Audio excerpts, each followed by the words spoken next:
And I'm Joe Cortese. Thanks for tuning in this morning. We have a lot to get to. As you've noticed, you're going to need your umbrella, a rain jacket, and the rain boots. Maybe the rain boots, yeah, definitely, because it is pouring outside, and it looks like it's going to be like that the next couple days. Many Maine women love to work, especially if it means working for themselves. Thursday, the latest framework was released for America's Build Back Better plan, and members of AARP Maine are saying a key component is missing. Today, a number of lawmakers and activists are expected to call on CMP to immediately stop construction of the corridor. We're in downtown Bangor celebrating the holiday season, and we're catching up with some locals to ask them if they could have anything this holiday season, what would it be? Phil, expensive jewelry. Put in a word for the big man. Good afternoon, Susan. I'm standing outside of Maine Savings Bank in Corinth, where the Maine State Police and the Penobscot County Sheriff's Office have been here since this morning. Now, there was a heavy police presence about an hour ago. Since then, it has moved out. And with large crowds expected in the 2021 season, Senator Angus King says this could be a record-breaking year for national parks across the country. That certainly helped at least one team, I know that. At least one team, that's for sure. You can save the OxyClean in this one. Hamden hosting Cape Elizabeth. Capers already up 50 before we even arrived. We'll start in the third. Quarterback Caden McDuffie keeps it himself, patient running down the left side with one goal in mind. He'd stretch the pylon. The place was packed. Took me about 20 minutes just to find a parking spot. This game started off hot, though. Third play of the drive, Parker Higgins takes the handoff, cuts it back, and he would take it to the house for 6. Don't worry, you'll be hearing his name again. The ground, a lot of times you see the ground can maybe break it up. Bobble it up, goes right out. And we don't have review, of course, because it's not that funded down here. Ladies and gentlemen, grab your suits, dust off those prom dresses, because Mossy Ledge Spirits is hosting an adult prom this Saturday. Wild blueberries colonized Maine soil after the last ice age, and now it's a $250 million industry. But today we're going to teach you how you can start planting your very own Maine blueberries. And these kids will be participating over the next couple of weeks, all for the grand prize of $10,000. The swabs will have a same-day delivery, and that means within 24 to 48 hours, you'll have the results for an entire classroom. Skills USA held its state competition Friday, where students who won at their local level were able to compete for a chance to go to nationals. Dylan Holloway brings us the details. United Way has kicked off their week of action. Volunteers have grabbed their trash bags, put their gloves on, and they're sprucing up the streets right here in Bangor. I think it's just rain. We're in the clear till next week, when I'm hoping we get a little bit of that Thanksgiving snow. Oh, come on. No, snow is for after Thanksgiving. Welcome back into Good Morning Maine. We have an interview. Look at this. Somebody back in studio. I'm joined by Betsy Lundy. Wouldn't that be so great, you know? I may have to take this little bugger. I know. I think Joe just found another dog. Oh, yeah, it's going to make the other one jealous. That's for sure. Hi, Speedy. Oh, she is doing a great... Those are pretty good. I like the flannel day. I have to give a shout out to Teddy, my girlfriend's nephew. Little Teddy, it's your day, buddy. So make sure, all right, get out there. Tell mom and dad you get whatever type of toy you want. So. Oh, the parents are going to love that one. Good job. Yeah, I'll probably get some back. I'll get like a nice Venmo request in a couple hours maybe. But Right. It's November 11th, and that is Veterans Day. We are joined by Debbie Smith here, who is a Maine veteran. Flights are still being canceled, but at a much slower pace as American Airlines recovers from 5 days of travel nightmares. Thank you for watching. I'm Joe Cortese. We'll see you this evening on ABC 7 News at 6. Be safe, be well, and most importantly, be kind, because everyone is fighting their own personal battles behind a closed curtain. Have a wonderful day and happy Thanksgiving from our family to yours. As we continue to live in this fast-paced world, sometimes the reality is not everything is as quick as the click of a button. Food insecurity here on Mount Desert Island is on the rise, but tonight I'll tell you about a new program looking to get the wheels turning. If you're interested in getting involved in the River Runners program, you can reach out to the Old Town Orono YMCA or either program director. And for a direct link to their homepage, check out this story online. I'm Joe Cortese for ABC 7 and Fox 22. Everybody enjoys sitting around a fire. Absolutely. Exactly. Maybe we should get one for the right here. I don't know how the regulations will work. I mean, we do have some. We'll figure it out. We'll put like the fake flames in it. And for you race fans out there, Sunday kicked off the 2021 Cup Series with the 63rd running of the Daytona 500, and let's just say it ended with a bang. We'll jump right into it.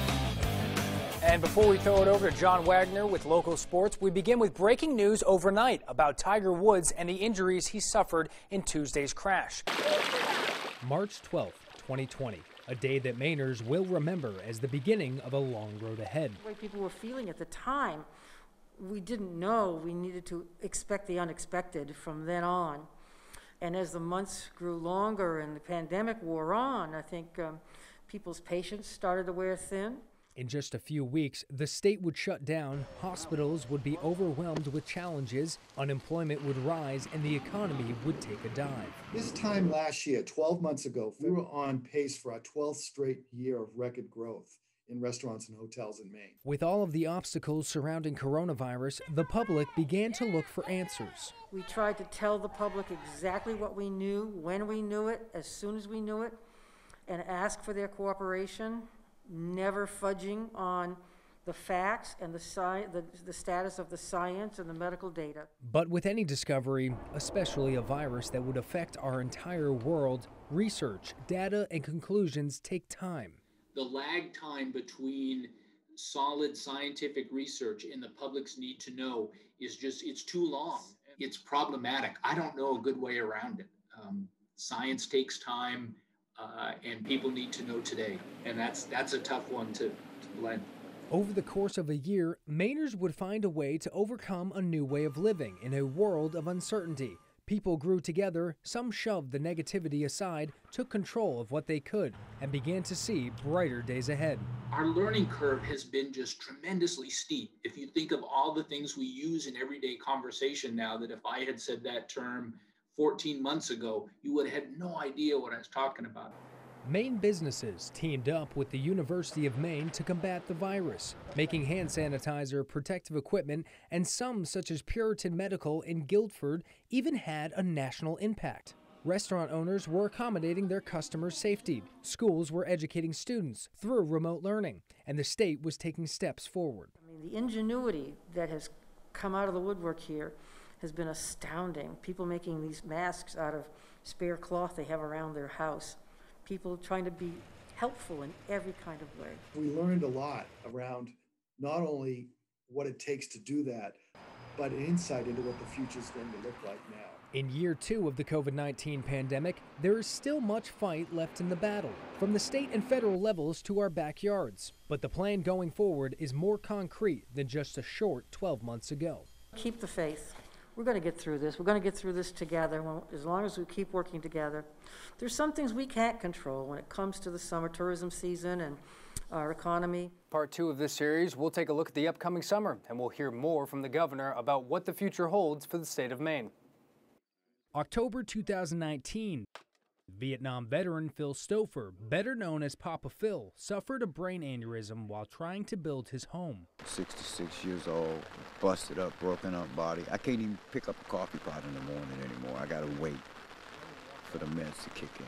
He wasn't expected to survive. Doctors told him he'd be unable to finish the house. When word spread of this veteran's misfortune, Papa Phil said his faith and prayers were answered. Along your way, you better be doing something for somebody else, because you're going to reap what you sow. Otherwise, these gentlemen would not be here. You know, and I didn't know Sonny was watching me in the background. After hearing about Stouffer's health issues, it was time to mount up. We just deployed. You know, we got a bunch of guys together and headed up to Maine to help them out. Sonny Levins is the Sergeant at Arms for FX3 Incorporated, and he started the project #BuildingDreams. But he's not alone. Veterans Dennis, Daniel, and Jim have traveled to U.S. Route 1 near Brookton from different parts of the country. FX3 Inc.'s primary mission is helping vets dealing with post-traumatic stress disorder. It's tough to watch people hurt. And this kind of took off because, you know, we see it. Just because it's happening and you're not saying it, we can still see the pain in people. They've got a lot of obstacles to overcome, starting with manpower and resources to finish what Papa Phil started. The cavalry is here. Reinforcements have arrived. Back up, get some chow, get some rest. Let them do what they do. But the journey has just begun, along with the stories it holds. I'm Joe Cortese for ABC7 and Fox 22. Born in Portland, Maine, and living in Scarborough until he was 3, Caleb Cairns' journey began with a dream in becoming a top artist. We know him better as C.416. After moving to Toronto at a young age to take care of his grandmother, C. found a passion for music, and when he returned to the 207, he started producing a different blend. It's all about my life. That's another one, thing why my fans we're so close is because, like, I don't know, when they hear my voice, they just know that I've been through that, and maybe it's something that they've been through too. So what is one of the biggest challenges in becoming a household name? I guess having to prove yourself. Everybody expects you to be like some SoundCloud rapper that they don't pay attention to, but you gotta find a way to get their attention so you can show them who you are. I feel like I have made some mistakes in the past and, like, I don't know, some criminal stuff, and my fans have accepted me and in a way helped me work past them too, because I've had to own up and, you know, pay the price. Now C.416 has a different price on his mind. One of the biggest songs he's dropped was Strange Love. Oh, you know it's a strange love. It was streamed 20,000 times in 24 hours, and by the end of the week, it reached over 100,000 listeners. He currently has fans in over 73 countries and has racked up 2.5 million streams on Spotify alone. But his drive and inspiration begins with his late mother, Hillary Cairns, who passed away in July of 2021 after living with melanoma for over a decade. It ties into a lot of, like, a personal battle with myself, with my mom, and just kind of like, this is what I have to do. And I don't know, she was supposed to be there at my first show, and there was all these big things that we had planned, but she didn't make it, so I can't stop. You know, I just gotta keep going, and it pushes me out of bed. It drives me, and it's very important to me. So it would hurt me if I stopped. Yeah. And there's no stopping now. With 8 shows and counting booked until October, the young artist aims to branch out over New England. But he says there's still work to be done, starting with his day job. Honestly, I still got a 9 to 5, so I'm just working. I just talk to my people while I'm working. We figure out what we're going to do. His next concert is Sunday, May 15th at G-Force Entertainment in Bangor. He'll be alongside headliner Stunner for Vegas and hopes to see his fans along with some newcomers joining the party.